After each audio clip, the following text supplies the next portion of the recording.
안녕하세요. 저는 30대 후반의 여자입니다. 인생을 살다 보면 내가 쌓아왔던 모든 것을 송두리째 흔들어버리는 악연을 만나기도 하죠. 벗어나려고 해도 계속 엉키게 돼서 결국은 나를 망가뜨리고 말더라고요. 평소에 사연을 즐겨 듣다 보니 문득 저와 얽혔던 지독한 악연들이 떠오르는 날이네요. 지금 생각해봐도 기가 막히지만 다 털어놓으면 후련해지지 않을까 하는 마음으로 제 이야기를 시작해볼게요. 저는 어릴 때부터 홀어머니와 둘이 살았어요. 지금에서야 저를 혼자 키우느라 엄마가 얼마나 고생하셨을지 가늠이 안 되지만 어린 시절에는 엄마의 사랑 덕분에 부족하다는 생각 없이 밝게 잘 자랐어요. 엄마는 분식집을 하셨는데 얼마나 저에 대한 사랑이 각별하셨는지 제가 다니던 초등학교, 중학교, 고등학교를 옮겨 다니시면서 장사를 하셨답니다.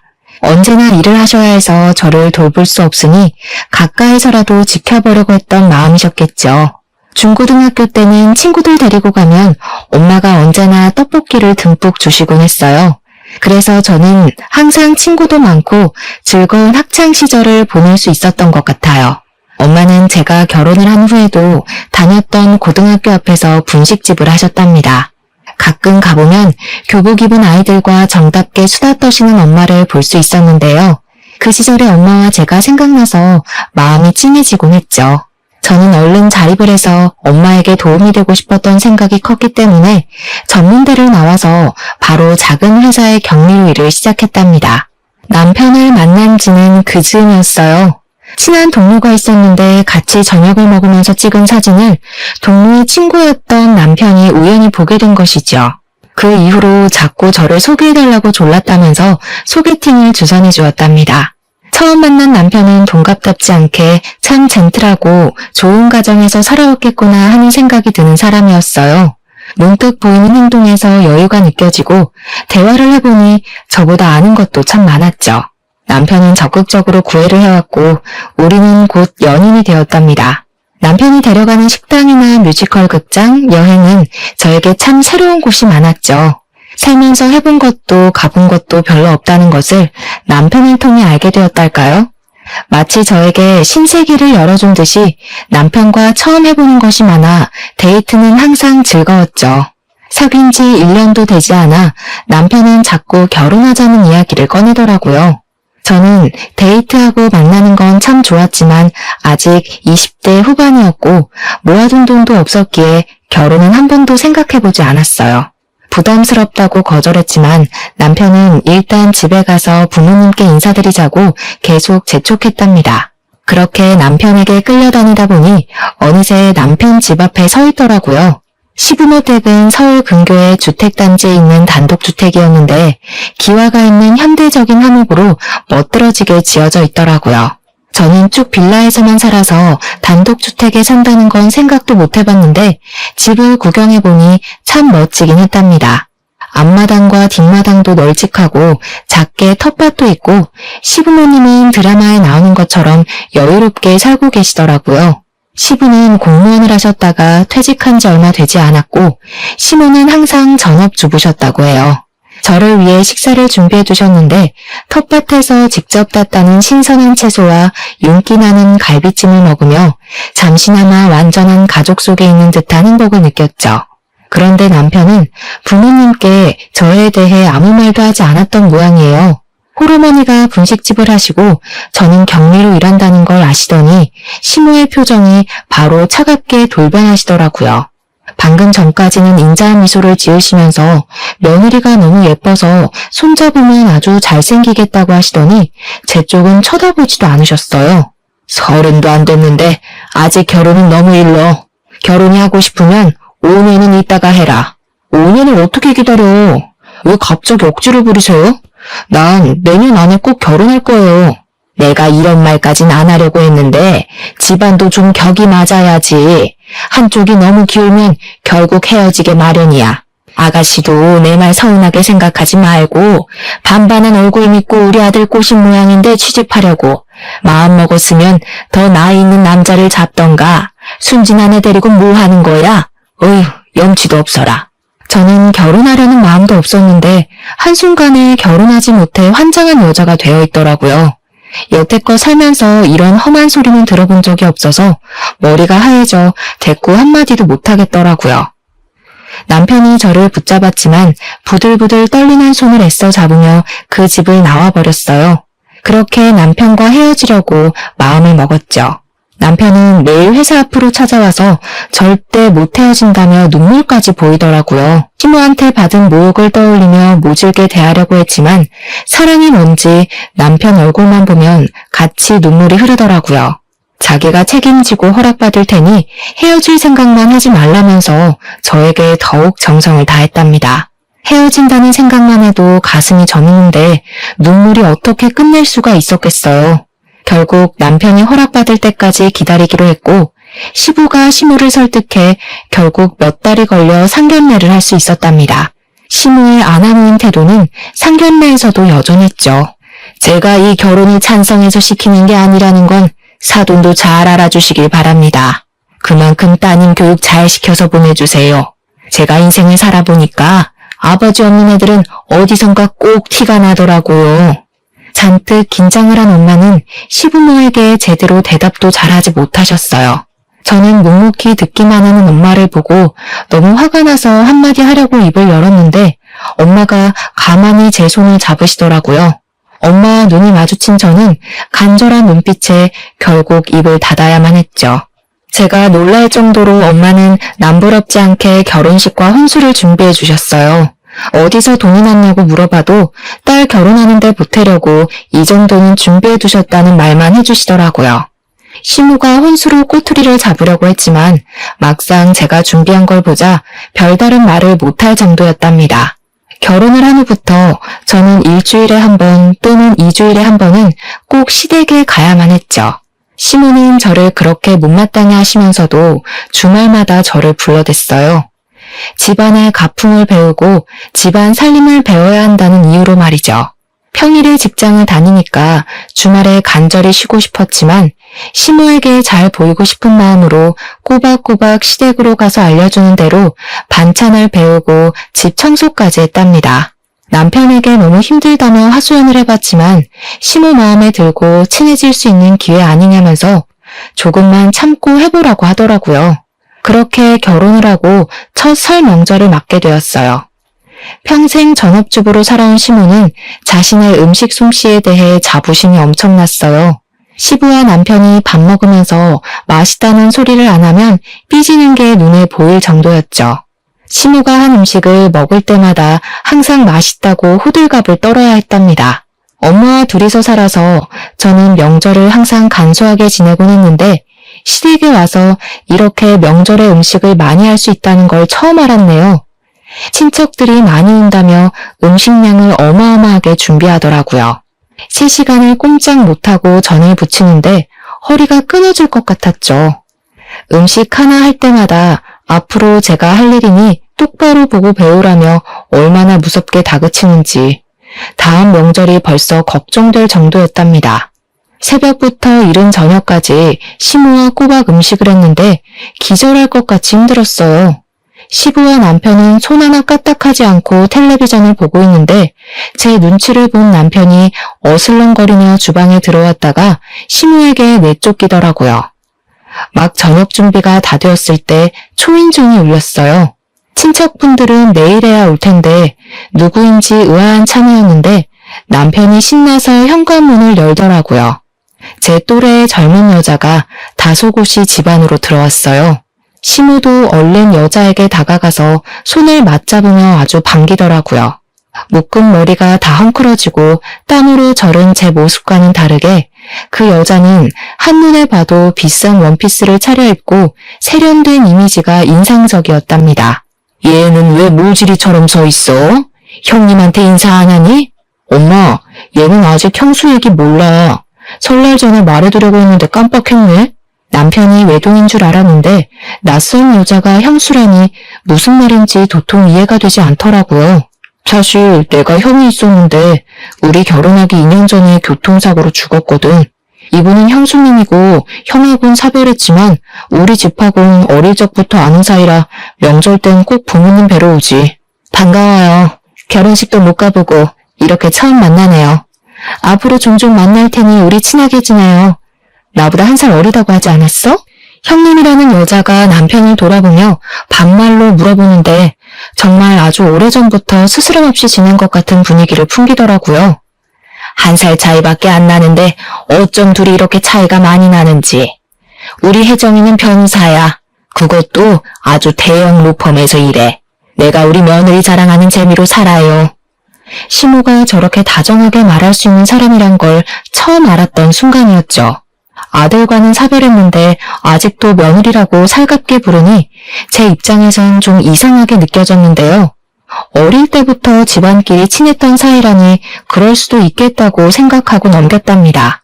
다 함께 둘러앉아 저녁을 먹기 시작했는데 저를 빼고 화기애애하게 대화를 하더라고요. 저는 마치 없는 사람처럼 맨 끝에 앉아서 밥만 억지로 먹는데 얼마나 서운하던져. 시모는 형님 숟가락에 반찬까지 얹어주더라고요. 제가 어머님 밥 먹고 싶어서 집에 오는 거 아시죠? 유명한 식당 다 가봐도 어머님 솜씨 따라가는 데가 없어요. 근데 이 동태전은 동서가 한 거야? 어머니 맛이랑 좀 다른 것 같은데? 어쩜 우리 혜정이는 말도 이렇게 예쁘게 하는지 몰라. 맞아, 동태전은 제가 한 거야. 앞으로 제사도 도맡아 해야 되는데 솜씨가 없는 것 같아서 걱정이야. 동서가 아무리 잘한데도 어머니 솜씨는 못 따라가죠. 20년에도 안 될 것 같은데요. 어머니, 건강하셔야 돼요. 전 어머님 음식 오랫동안 먹고 싶어요. 그럼. 아무리 아파도 우리 혜정이 밥은 해줘야지. 그나저나 녹용은 왜 또 보냈어? 저번에 해준 거 다 먹은 지도 얼마 안 됐는데. 두 사람의 대화를 들으니 민망해서 밥이 코로 들어가는지 입으로 들어가는지 모르겠더라고요. 며느리인 저보다도 서로 연락을 더 자주 하고 밖에서도 종종 만나는 것 같았답니다. 식사가 끝나고 거실에서 과일을 먹는데 네 사람만 아는 이야기를 하고 저는 또 투명인간이 된 것 같았죠. 저는 어색한 분위기를 참다 못해 부엌으로 가서 혼자 설거지를 했답니다. 주방 정리를 거의 끝냈을 때 형님이 가는 소리가 들리더라고요. 저는 마중을 하기 위해 현관문 쪽으로 발길을 옮겼죠. 형님이 명품 가방에서 흰 봉투를 꺼내 시모에게 건네주었어요. 시모가 손사래를 치면서도 한박 웃음을 짓더라고요. 저는 가시라고 꾸벅 인사를 했지만 제 쪽은 쳐다보지도 않고 나가버렸답니다. 이게 형님과의 첫 만남이었어요. 그 후로 설날과 추석 때면 어김없이 시댁에 찾아와서 얼굴을 봐야 했는데요. 저와 형님을 비교하는 시부모와 남편 때문에 명절이 다가오면 잠도 못 잘 정도로 저에겐 큰 스트레스였답니다. 저는 아이를 갖고 싶었지만 소식이 없어 늘 걱정이었고 매주 시댁에 가서 일을 하는 것도 너무 스트레스였어요. 남편에게 도와달라고 말해봐도 시큰둥한 반응만 돌아와 저는 점점 더 지쳐갔죠.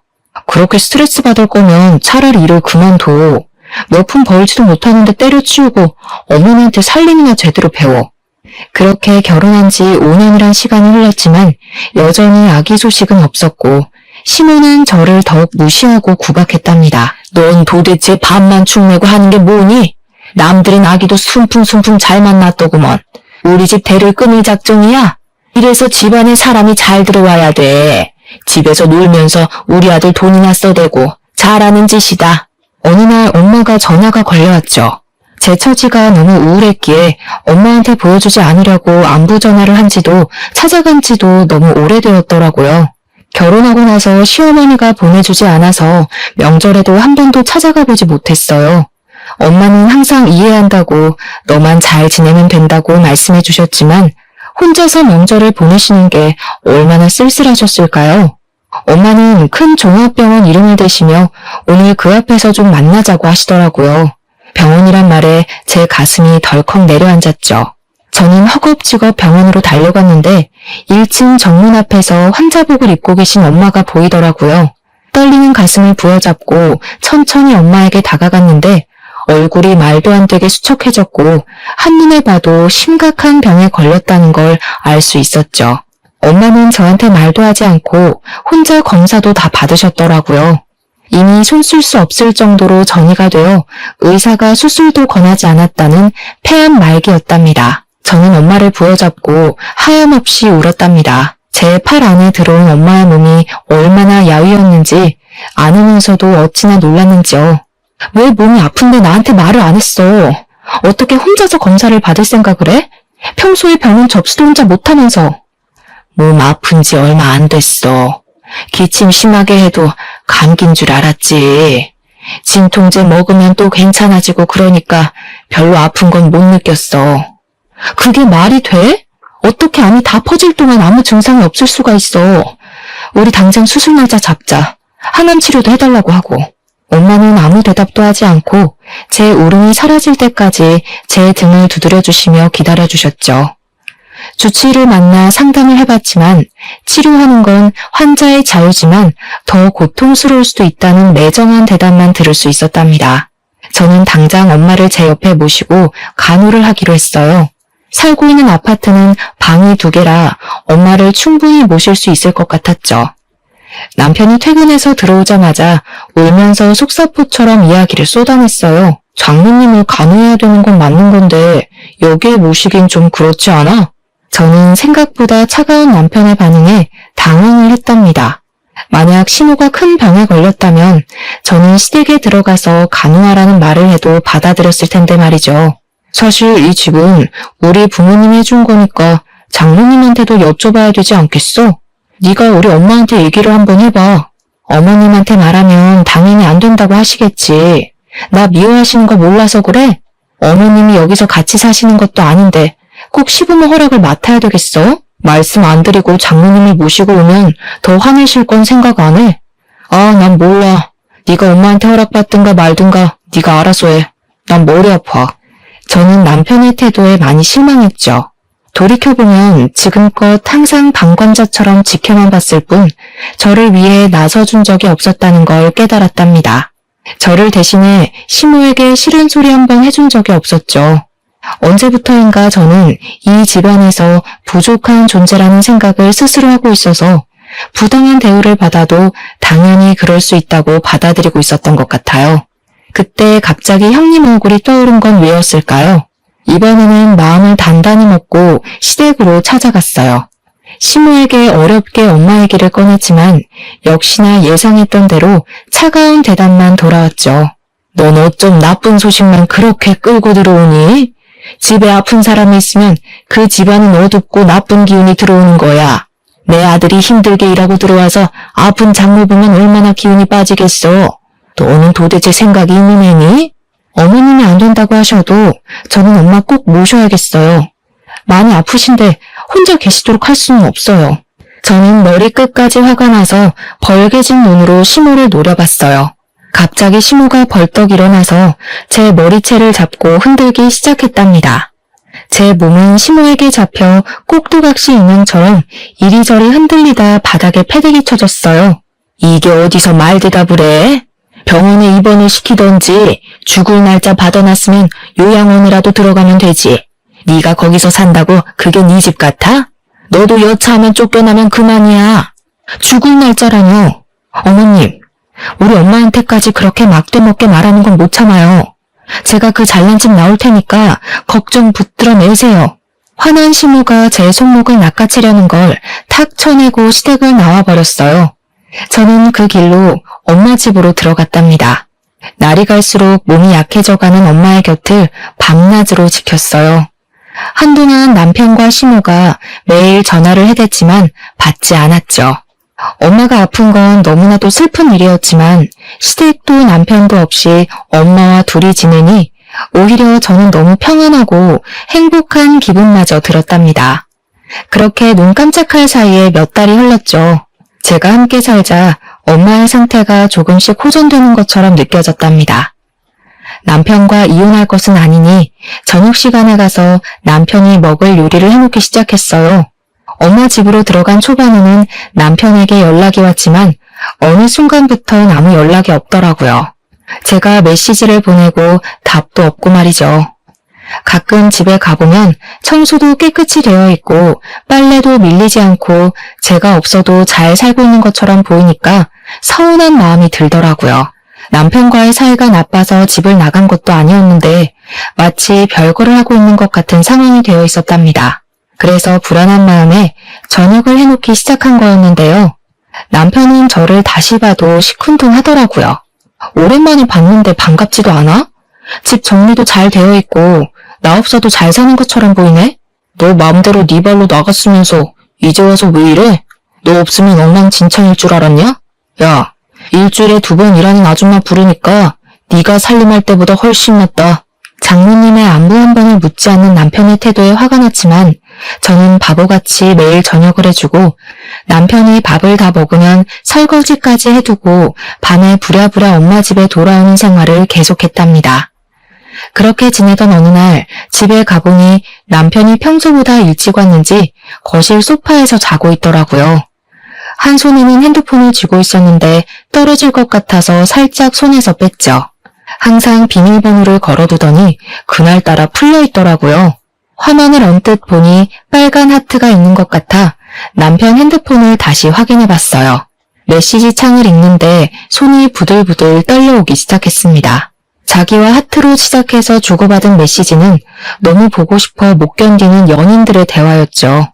왜 이제야 남편이 제가 집에 없어도 그리 무신경했는지 전화조차 하지 않았는지 이해가 되었죠. 오히려 제 발로 집에서 나가주었으니 얼마나 고마워했을까요? 저는 세상 편안하게 자고 있는 남편의 얼굴을 째려보았답니다. 배신감으로 온몸에 힘이 빠지며 당장이라도 주저앉을 것 같더라고요. 저는 손이 하얗게 될 때까지 핸드폰을 꽉 쥐고 서 있다가 정신을 차리고 메시지 창을 캡처하기 시작했어요. 그리곤 얼른 제 핸드폰으로 옮기고 다시 남편 손에 쥐어주었죠. 잡았던 핸드폰이 바닥으로 툭 떨어지자 남편이 화들짝 놀라며 깨더라고요. 저는 방금 들어온 척하며 주방으로 들어갔죠. 요리를 하는 동안 머리가 쿵쿵 울리고 정신을 못 차리겠더라고요. 남편이 밥 먹는 모습을 멍하니 보고 있다가 더 있으면 참지 못하고 말을 꺼낼 것 같아 얼른 집을 나와버렸답니다. 엄마 집에 가는 길에 어찌나 눈물이 흐르던지요. 저는 비참한 결혼 생활을 정리하고 엄마를 모시며 살기로 결심했어요. 남편의 외도와 이혼에 대해 인터넷 검색을 하며 증거를 모으기로 했죠. 얼마 지나지 않아 엄마의 상태는 급격하게 나빠지기 시작했어요. 저는 매일을 조마조마한 마음으로 엄마를 간호했답니다. 침대에 누워 계시던 엄마가 저를 부르시더라고요. 엄마의 손에는 종이 한 장이 들려 있었어요. 엄마는 저에게 종이를 넘겨주셨어요. 그건 보험 증서였는데 수익자가 저로 되어 있더라고요. 사망보험금이 5억? 엄마, 이게 뭐야? 이거 들어놓고 죽을 날만 기다리고 살았어? 나한테 이거 주면 내가 좋다고 감사하다고 받을 줄 알았어? 너 어렸을 때부터 부었던 거야. 엄마가 너한테 제대로 해준 것도 없잖아. 좋은 대학을 보내주지도 못했고 하고 싶은 거 다 해주지도 못했고 나 이런 거 필요 없어. 내가 바라는 건 엄마가 내 옆에 오래 있는 거야. 이딴 돈 엄마가 살 수 있다면 내가 엄마한테 줄게. 엄마가 없으면 이게 무슨 소용이야? 네가 시집가서 얼마나 힘들게 사는지 엄마가 다 알아. 알면서 도와주지도 못하고 사돈한테 한 소리 제대로 하지도 못했어. 이렇게 못난 엄마, 네가 용서해줘. 엄마 가면 이 돈으로 너 하고 싶은 거 하면서 훨훨 날아가 살아. 넌 누가 뭐래도 세상 제일 소중한 내 딸이야. 저는 피를 토하는 심정으로 엄마 무릎에 고개를 묻고 통곡을 했죠. 저와 엄마는 오랫동안 함께 껴안고 뜨거운 눈물을 흘렸답니다. 엄마는 마지막이 곧 올 거라는 걸 알고 계셨던 걸까요? 얼마 지나지 않아 엄마는 숨을 거두고 말았습니다. 남편에게 바로 연락을 했지만 중요한 회의가 있다며 제가 장례 준비를 다 마친 뒤늦은 저녁에서야 왔더라고요. 가뜩이나 횡한 장례식장에 저 혼자 상주로 앉아있는데 돌아가신 엄마를 끝까지 걱정시키는 것 같아 면목이 없었답니다. 시부는 장례식장에 왔지만 시모는 오지도 않았죠.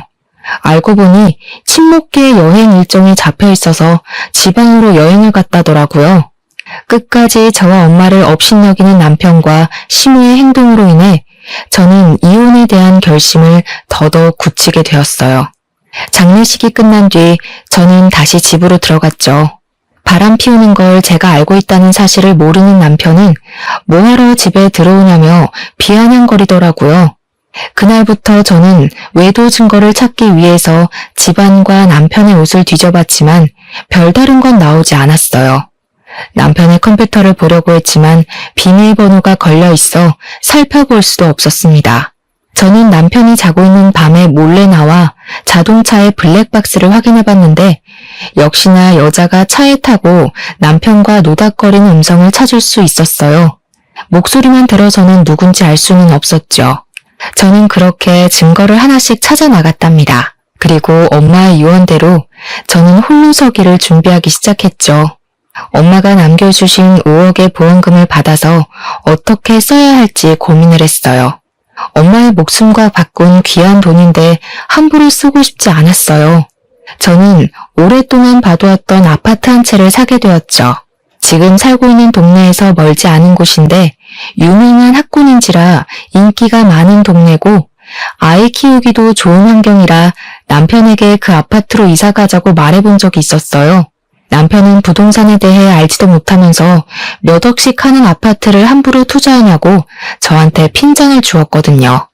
저는 운이 좋게도 바로 세입자를 받아서 다달이 큰 수익을 낼 수 있었답니다. 그러는 사이 추석이 돌아왔고 저는 아프다는 핑계를 대고 시댁에 가지 않았죠. 시모가 남편에게 전화해서 아프든 말든 끌고 오라는 소리가 수화기 밖으로 쩌렁쩌렁 들리더라고요.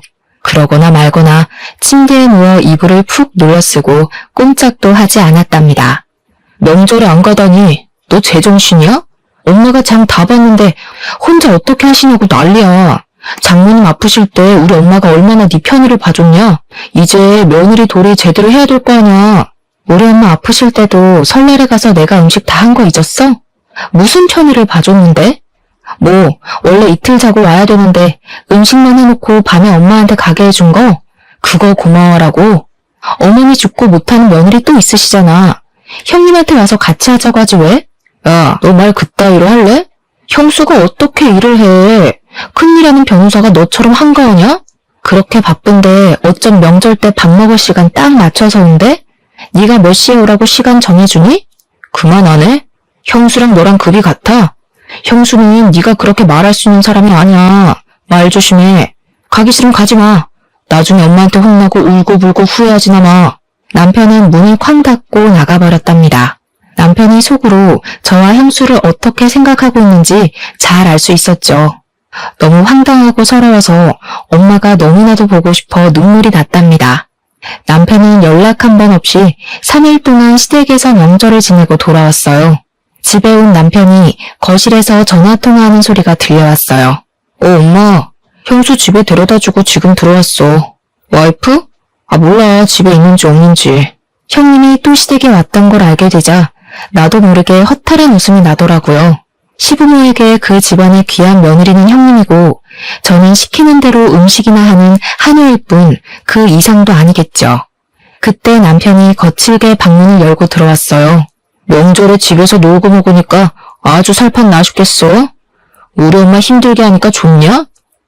나 진짜 아프다니까 왜 안 믿어줘. 그리고 결혼 전엔 어머니가 혼자 다 하셨다며. 며느리가 있는데 엄마가 그 많은 음식을 왜 하냐? 너무 힘들어하셔서 시장 가서 다 사다 먹었다. 형수가 유명한 떡집에서 송편을 사왔는데 네가 하는 것보다 훨씬 맛있더라. 예전에 시모와 장보러 시장에 갔다가 전집을 지나친 적이 있었는데요. 음식을 사다 먹는 건 조상님에 대한 예의가 아니고 남이 한 거에 뭐가 들었을지 알고 사 먹냐고 하더니 이번엔 어떻게 다 사 먹었을까요? 떡집에서 사 먹는 송편은 못 쓴다며 매년 추석 때만 되면 뒷마당에서 뜨거운 가을볕 아래 찜기 한가득 송편을 올리던 제 모습이 떠올라 가슴이 쓰려왔답니다. 그 후로 남편의 핸드폰을 다시 살펴볼 기회는 없었지만 눈치를 보아하니 아직도 그 여자를 만나고 있는 건 확실해 보였죠. 저는 전문 변호사에게 이혼 상담도 받아보며 착실히 준비를 해갔답니다. 아직 상대가 누군지도 모르고 사진 같은 결정적인 증거를 찾지 못해 섣불게 움직일 수는 없는 상태였죠. 하지만 통장으로 꼬박꼬박 월세가 들어와 쌓이니 알게 모르게 든든하고 자신감이 생기더라고요. 게다가 무심코 시세를 확인해보니 제가 산 아파트가 2억이나 올라 있었답니다. 제 마음이 든든하니 남편이 매일 비아냥거리고 짜증을 내도 아무렇지도 않게 넘길 수 있었죠. 이윽고 찬바람이 불기 시작하더니 김장철이 다가왔죠. 시무는 김치에 대한 집착이 엄청났는데 자기가 담근 김치가 엄청 맛있다고 생각한답니다. 그래서 해마다 엄청 많은 양을 해서 친척과 친구에게 나눠주고 그 칭찬받는데 자부심이 엄청났죠. 추운 날씨에 시댁 앞마당에서 몇백 포기의 배추를 절이고 무채를 써는 일을 저 혼자 해야 했기에 저는 결혼하고 나서부터 김치라면 학을 떼게 될 정도였죠. 그래서 이번엔 절대 나가지 않으려고 결심했는데 그걸 눈치챈 시무가 매일 전화가 오더라고요. 시무도 김치는 해야 하고 혼자 하기엔 엄두가 안 나니 처음으로 저에게 사근사근하게 대하더라고요. 요즘 몸은 어떠니? 이제 김장을 해야 되는데 오랜만에 집에 와야 되지 않겠어? 내가 너 힘들까봐 이번엔 절인 배추를 사다가 하려고 한단다. 양념만 바르면 금방 끝나지.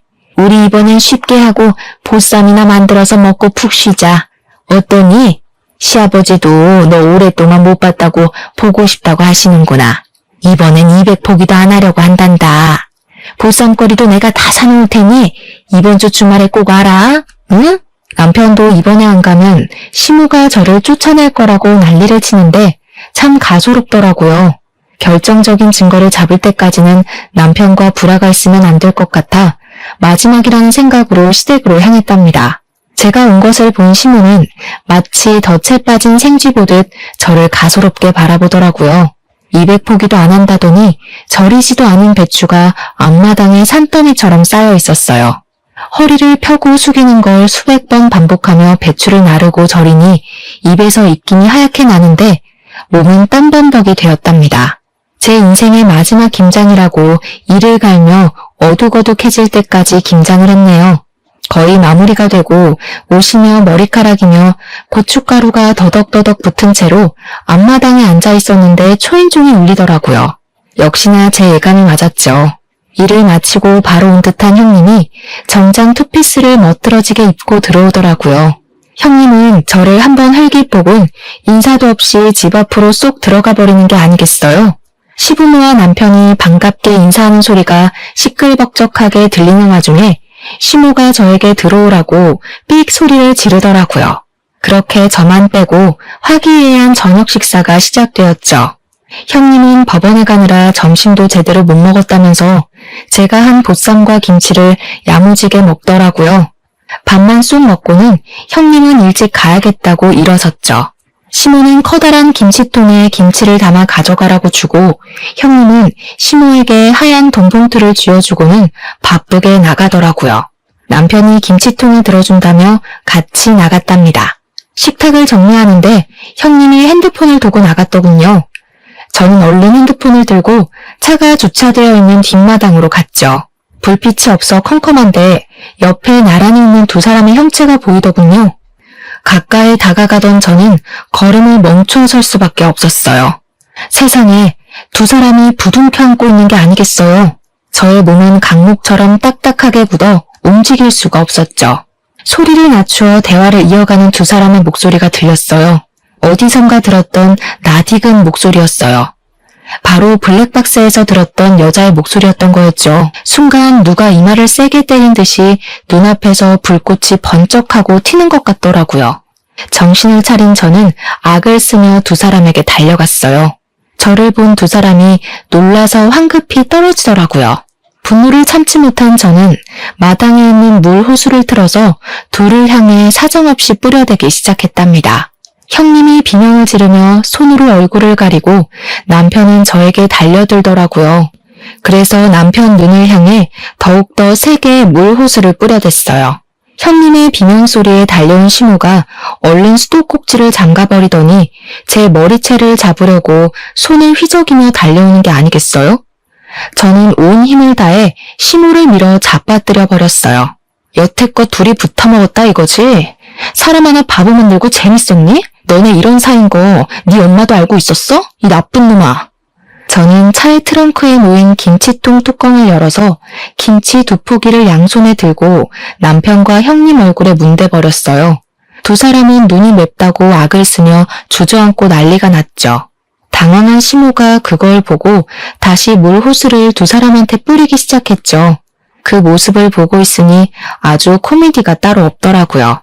저는 머리 위로 김치통을 들어서 시모한테 던져버렸어요. 시모가 중심을 잃고 쏟아진 김치 위에 넘어져 버렸답니다. 시모가 저를 향해 죽일련 소리를 질러댔어요. 저 두 사람이 사랑해서 죽고 못 사는 사이라네요. 좋으시겠어요. 이제 진짜 둘째 며느리 하시면 되겠네요. 저 자랑스러운 며느리랑 천년만년 김치 담그시면서 행복하게 사세요. 저는 바로 시댁을 뛰쳐나왔죠. 중요한 물건만 챙겨 나오려고 집으로 돌아왔는데 문득 남편의 컴퓨터가 눈에 밟히더라고요. 어쩐지 형님과 관련된 비밀번호를 걸어두었을 것 같아서 저장되어 있던 형님의 핸드폰 끝번호를 쳐봤더니 바로 암호가 풀리는 게 아니겠어요. 역시나 컴퓨터 안에는 둘이서 찍은 사진이 가득 저장되어 있었고 저는 모조리 옮겨 증거를 확보할 수 있었답니다. 둘이 얼굴을 맞대고 있는 게 제일 처음 찍은 사진이었는데 날짜를 따져보니 형이 사고 나서 죽은 지 6개월이 지난 후였더라고요. 그렇다면 저를 만나기 전부터 그렇고 그런 사이였던 거고 저는 완전히 속아 결혼을 한 거였던 거예요. 지금껏 두 사람에게 속고 시모에게 구박받은 세월이 주마등처럼 스쳐가며 바보 같은 제 자신이 너무나도 밉더라고요. 저는 제가 속아였던 시간만큼 두 사람에게도 죗값을 치르도록 하고 싶었답니다. 그래서 사진을 비롯한 모든 증거들을 제가 선임한 변호사에게 보내고 형님을 상대로 상간녀 소송을 바로 진행했어요. 그리고 형님의 로펌 회사 대표에게 사진 몇 장과 소송이 진행되고 있다는 내용의 편지를 보냈죠. 당연히 형님은 해당 로펌에서 퇴직당했고 저에게 위자료까지 물게 되었답니다. 제가 형님에게 소송을 걸었다는 사실을 듣자마자 남편이 저에게 전화해서 온갖 욕을 하더라고요. 너까지 또 뭘 할 수 있는데 복수라도 하려고? 너 좋은 말로 할 때 당장 소송 취하해? 너 때문에 우리 혜정이 로펌에서 잘렸잖아. 손해배상 청구할 거야. 손해배상 청구해야 될 사람은 나야. 네가 망친 내 인생은 어떻게 책임질 건데? 너도 인생 날아갈 준비나 해. 저는 남편의 회사 홈페이지에 매도 사실과 사진 증거를 올렸어요. 워낙 보수적인 기업이었기에 소문이 돈다면 남편이 사생활이라고 항변해봤자 타격이 갈 거라는 걸 예상했거든요. 남편과 더 이상 마주치거나 연락하고 싶지도 않았기에 이혼의 모든 과정을 변호사를 통해 처리했답니다. 외도의 증거가 너무 확실했기 때문에 남편은 소송도 해보지 못하고 제가 원하는 대로 조정 이혼으로 마무리를 지을 수밖에 없었죠. 남편의 외도 사실을 안 뒤부터 정보를 계속 수집하고 유리하게 이혼할 수 있도록 미리 준비해둔 덕분이었죠. 그래서 저는 살고 있는 아파트를 비롯한 재산 분할도 넉넉히 받을 수 있었답니다. 조정 협의하는 마지막 날 법원에서 남편을 만났는데 얼굴이 눈에 띄게 수척해져 있고 옷도 후줄근하게 입고 왔더라고요. 남편 인생을 이렇게 망가뜨려도 되냐? 너 이렇게 독한 애였어? 너 때문에 나 회사도 권고사직 당했어. 우리 엄마도 뇌출혈로 쓰러져서 지금 병원에 계신다. 그래, 인정한다. 나도 잘못했고 너도 잘못한 거 있어. 서로 용서하고 새롭게 시작해보자. 정신 나간 소리 하고 있네. 네 천년의 사랑이 들으면 어쩌려고 그딴 소리라고 있니? 들러리는 빠져줄 테니까 잘난 혜정이랑 행복하게 사셔. 그 나쁜 년 얘긴 하지마. 로펌 잘리고 바로 지방에 있는 로펌으로 옮기고 연락도 끊겨서 알아보니까 거기 대표랑 그렇고 그런 사이더라. 내가 지한테 어떻게 했는데. 됐고 하소연은 당사자한테나 가서 해. 너는 인간의 탈을 쓰고 어떻게 이런 일을 벌이니? 지옥 가서 네 형 얼굴은 어떻게 보려고. 다시는 마주치지도 말자. 아, 이건 내 마지막 선물이야. 남편은 제가 건넨 등기부등본을 의아한 표정으로 훑어보더라고요. 내가 전에 이사 가자던 아파트 기억나? 네가 거긴 갈수록 떨어질 거라고 안목 없다고 나 엄청 무시했잖아. 나 그 아파트 샀는데 2억이나 올랐어. 너네 부모가 사준 아파트보다 거의 2배가 됐더라. 너나 안목 좀 높여야겠다. 여자분인 안목도 좀 키우고. 저는 표정이 일그러지는 전 남편을 뒤로하고 가뿐한 걸음으로 법원을 나섰답니다. 그 후로 다시는 전 남편을 보지 않았고 소식도 모르고 잘 지내고 있어요. 이혼하고 나면 혼자 무슨 일을 하고 살아야 할지 고민이 참 많았는데요. 어릴 때부터 손재주가 있는 편이어서 반영구 화장 기술을 배워 지금은 숍을 차려서 바쁘게 지내고 있답니다. 입소문이 조금씩 나더니 평일도 예약이 꽉 차서 외로움을 느낄 시간도 없고요. 엄마 덕분에 구매한 아파트에서 혼자 살면서 느긋한 싱글 라이프를 즐기고 있죠. 남편의 무시와 시누에게 모진 대우를 받고도 꾸역꾸역 결혼 생활을 이어나갔던 건 가족이라는 울타리에서 떨어져 나가 혼자가 된다는 두려움 때문이었던 것 같아요. 하지만 가장 사랑했던 엄마와도 헤어지고 완전히 혼자가 된 지금 되돌아보면 그런 두려움을 가졌던 것이 얼마나 어리석었는지 잘 알 것 같답니다. 저는 혼자 살고 있지만 누구보다도 충만하고 기쁜 매일매일을 살고 있거든요. 나를 갉아먹는 누군가와 함께 지내는 게 더 외로운 거라는 걸 알게 된 지금이 더욱 행복하답니다. 저의 이야기에 한 사람이라도 희망과 용기를 얻게 된다면 참 기쁠 것 같은 생각을 하며 마쳐봅니다. 들어주셔서 감사합니다.